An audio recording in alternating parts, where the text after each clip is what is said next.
औज़ु बिल्लाहि मिनश्शैतानिर्रजीम बिस्मिल्लाहिर्रहमानिर्रहीम वक़ाल अमीरुल मोमिनीन अली इब्न अबी तालिब अलैहिस्सलाम मन अताल अल अमल असा अल अमल। अमीरुल मोमिनीन अलैहिस्सलातु वस्सलाम का नहजुल बलागा में से कलिमात किसार का हिकमत नंबर 36 आपकी खिदमत में अर्ज़ किया जा रहा है। जिस फरमान ज़ीशान में अमीरुल मोमिनीन फरमाते हैं कि जिसने तूल तवील उम्मीदें बांधी उसने अपने आमाल बिगाड़ लिए। मन अताल अल अमल, मन अताल अल अमल हमज़ा के साथ है कि जिसने लंबी उम्मीदें बांधी, जिसने लंबी उम्मीदें रखी। असा अल अमल ये आइन के साथ है, उसने अपने कामों को, उसने अपने आमाल को बिगाड़ दिया।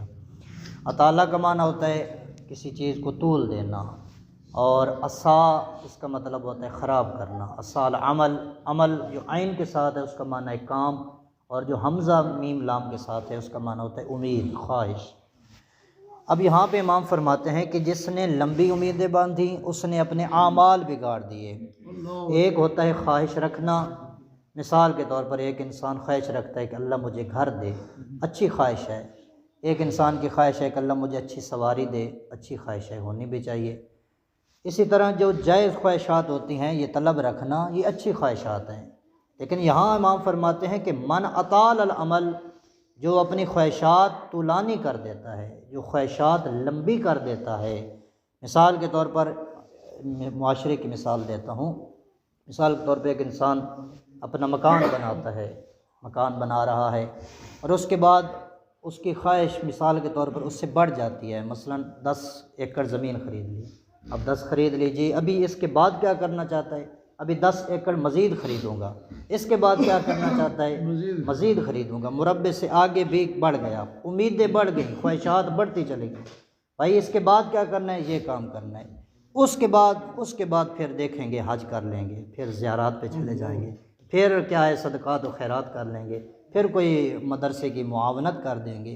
पहले क्या है, उम्मीदों को तूल दे दिया, ख्वाहिशात को लंबा कर दिया। अब अमीरुल मोमिनीन इसके बारे फरमाते हैं कि जो अपनी ख्वाहिशात को लंबा कर देगा, अपनी उम्मीदों को तूल देगा, असा अल अमल, वो अपने आमाल को बिगाड़ देगा। क्यों?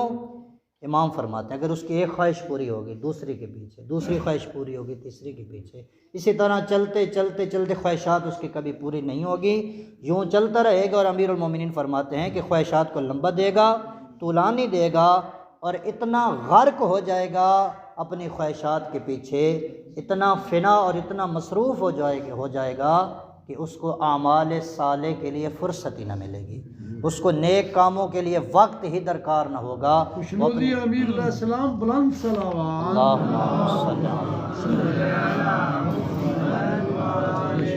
तो इमाम फरमाते हैं कि अपनी ख्वाहिशात को जो तूल देगा, जो ख्वाहिशात को लंबा करेगा, अपने आमाल को क्या है वो बिगाड़ देगा।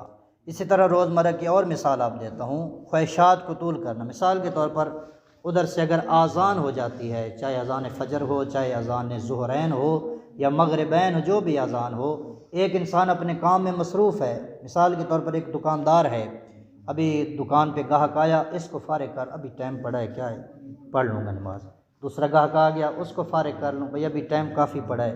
इसी तरह चलते चलते चलते उधर से सूरज गुरूब होने को चला गया, अभी तक ये दुकान में अपने साहब मसरूफ़ हैं, अभी तक नमाज के लिए फ़ुर्सत नहीं मिली। ये तो एक दुकानदार की मिसाल दी, शायद दुकानदार नाराज़ हो जाएं। ये आम हर तरह आप मिसाल ले सकते हैं, किसी की भी मिसाल ले सकते हैं, लेकिन एक मिसाल दी जाती है, उसी पे तमाम चीज़ों को मुंतबिक किया जाता है। कोई भी आप मिसाल ले लें, चाहे वो ज़मींदार हो, अपने कामों में मसरूफ़, उधर से अज़ान हो रही हो और अभी ये काम कर लूँ, ये कर लूँ, इसी तरह करते करते ख्वाहिशात के पीछे चलते चलते अपनी नमाज को क्या है कज़ा कर देगा, या अव्वल वक्त से क्या है उसको ताख़ीर में कर देगा। अब अमीरुल मोमिनीन फरमाते हैं क्या, मन अताल अल अमल, जो ख्वाहिशात के क्या है तूल देगा, ख्वाहिशात को लंबा करेगा, असा अल अमल, अपने आमाल को क्या है बिगाड़ देगा। अमीर कायनात गोया के इस जुमले में हमें जो बात समझा रहे हैं मोमिनीन मोहतरम, वो ये है कि अमीर कायनात फरमाते हैं कि जायज़ ख्वाहिशात रखना इसमें कोई ऐब नहीं है, लेकिन ख्वाहिशात को तुलानी कर देना, इतना तुलानी कर देना कि बस इंसान उन्हीं में गर्क हो जाए। फरमाते हैं जो ऐसा होगा, असा अल अमल, वो अपने आमाल को क्या कर देगा, ख़राब कर देगा। फिर उसके पास वक्त ही नहीं होगा आमाल साले अंजाम देने के लिए, उसके पास वक्त नहीं होगा नमाज को अदा करने के लिए, उसके पास वक्त ही नहीं होगा नेक आमाल बजा लाने के लिए। वो अपनी ख्वाहिशात के पीछे भागता भागता भागता एक दिन फिर मौत आ जाएगी और ख्वाहिशात सारी की सारी यहीं पड़ी रह जाएंगी, फिर उसका कुछ काम कब्र में ये ख्वाहिशात ना आएंगी। तो गोया कि इमाम हमें फरमा रहे हैं कि अगर ख्वाहिशात को आप तुलानी करेंगे तो आप आमाल साले की तरफ मुतवज्जे नहीं होंगे, और आप जब आमाल साले की तरफ मुतवज्जे नहीं होंगे तो गोया कि क्या है, आप अपनी आखिरत ख़राब कर रहे हैं। तो गोया कि अगर हम ख्वाहिशात को तुलानी करेंगे तो फिर अपने वो काम हम याद नहीं कर पाएंगे जिनकी वजह से आखिरत में जो काम क्या है फ़ायदा देते हैं, जो काम आखिरत के लिए फ़ायदे बख्श होते हैं। अगर हम अपनी ख्वाहिशात को अपने कंट्रोल में रखेंगे तो फिर हो सकता है कि इंसान क्या है अपने आमाल साले की तरफ भी मुतवज्जे हो जाए। तो लिहाजा इमाम अमीरुल मोमिनीन अलैहिस्सलातु वस्सलाम इस फरमान ज़ीशान में ये समझा रहे हैं कि मन अताल अमल, ख्वाहिशात को जो लंबा रखेगा, जो है कि नाजायज़ ख्वाहिशात से एक पूरी होगी उसके पीछे भागता भागता जो ऐसा होगा असा अल अमल, वो अपने आमाल को क्या कर देगा, ख़राब कर देगा। दुआ है कायनात खालिक की कायनात से हमें अमीरुल मोमिनीन अलैहिस्सलातु वस्सलाम का पाकीज़ा कलाम पढ़ने की, समझने की और इस पर अमल करने की तौफ़ीक़। हमालैना इल्लल बलागुल।